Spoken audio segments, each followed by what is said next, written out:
भारत में Switzerland chocolate और luxury watches होंगे सस्ते, क्योंकि यूरोपियन कंट्रीज के बीच फ्री ट्रेड एग्रीमेंट अब लागू हो चुका है। नमस्कार, मैं छवि आपका स्वागत करती हूं द इंडिया मूव्स पे। भारत और यूरोपियन फ्री ट्रेड एसोसिएशन देशों के बीच हुआ ऐतिहासिक फ्री ट्रेड एग्रीमेंट अब लागू हो चुका है और इसे भारत की इकोनॉमिक एंड ग्लोबल इमेज के लिए मील का पत्थर माना जा रहा है, क्योंकि इसके बाद भारतीय कंज्यूमर्स को स्विट्जरलैंड की चॉकलेट्स, लग्जरी घड़ियां और वाइन जैसे महंगे यूरोपियन उत्पाद पहले से सस्ते दामों पर मिलेंगे। वहीं भारत को अगले 15 वर्षों में 100 अरब डॉलर का निवेश और 10 लाख नई नौकरियों का बड़ा वादा भी मिला है, जो किसी भी एफटीए में पहली बार निवेश और एम्प्लॉयमेंट जनरेशन की शर्तों के साथ जुड़ा है। इस समझौते में शामिल ईएफटीए देशों में स्विट्जरलैंड, नॉर्वे, आइसलैंड और लिechtenstein है और भारत के इनके साथ मार्च 2024 में करार किया था। इस डील के तहत भारत ने इन देशों से आने वाले 80 से 85% उत्पादों पर लगने वाले शुल्क को खत्म कर दिया है, जबकि इंडियन एक्सपोर्टर्स को इन देशों के बाजारों में लगभग 99% उत्पादों पर ड्यूटी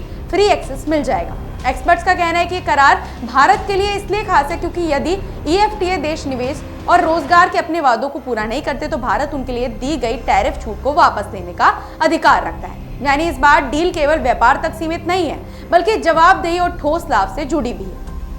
भारत को इस समझौते से दवाइयों, डाई, टेक्सटाइल और आयरन स्टील जैसे उत्पादों पर तुरंत शून्य शुल्क का फायदा मिलेगा, जिससे भारतीय निर्यातकों के लिए यूरोपीय बाजार में नए दरवाजे खुलेंगे, जबकि उपभोक्ताओं के लिए लग्जरी आइटम जैसे स्विट्जरलैंड चॉकलेट, घड़ियां और वाइन धीरे धीरे कम शुल्क के कारण सस्ते होते जाएंगे। हालांकि भारत ने अपने संवेदनशील सेक्टर जैसे डेयरी और कृषि उत्पादों को इस समझौते से बाहर रखा है, जिसका मतलब यह है कि स्विस चीज या दूध से बने उत्पाद अभी भी महंगे ही रहेंगे और घरेलू किसानों को किसी तरह की प्रतिस्पर्धा का डर नहीं होगा। सबसे अहम बात यह है कि ये समझौता केवल व्यापार और टैरिफ तक सीमित नहीं है, बल्कि इसमें तकनीकी सहयोग और सतत विकास के क्षेत्रों को भी शामिल किया गया है, जैसे clean energy, battery technology, carbon capture और नई हरित तकनीकों पर मिलकर काम करना, जिससे भारत की औद्योगिक और तकनीकी क्षमता को बड़ा लाभ मिलेगा। भारत और ईएफटीए देशों के बीच पिछले साल कुल 32.4 अरब डॉलर का व्यापार हुआ था, जिससे सबसे बड़ा हिस्सा स्विट्जरलैंड के साथ था और केवल सोने के आयात में ही भारत ने 18 अरब डॉलर खर्च किए थे। लेकिन इस समझौते में सोने पर लगने वाले शुल्क को नहीं छेड़ा गया है, क्योंकि ये भारत के व्यापार घाटे का बड़ा कारण है। भारत के वर्तमान निर्यात इन देशों को केवल 2 अरब डॉलर के हैं और अधिकतर इंडस्ट्रियल गुड्स पहले से ही शून्य शुल्क पर जाते हैं, इसलिए असली लाभ निवेश और रोजगार के रूप में सामने आएगा। एक्सपर्ट्स का कहना है कि यह डील भारत की वैश्विक रणनीति को दर्शाती है कि वह केवल उपभोक्ता बाजार नहीं, बल्कि निवेश और औद्योगिक विस्तार का गंतव्य बन चुका है और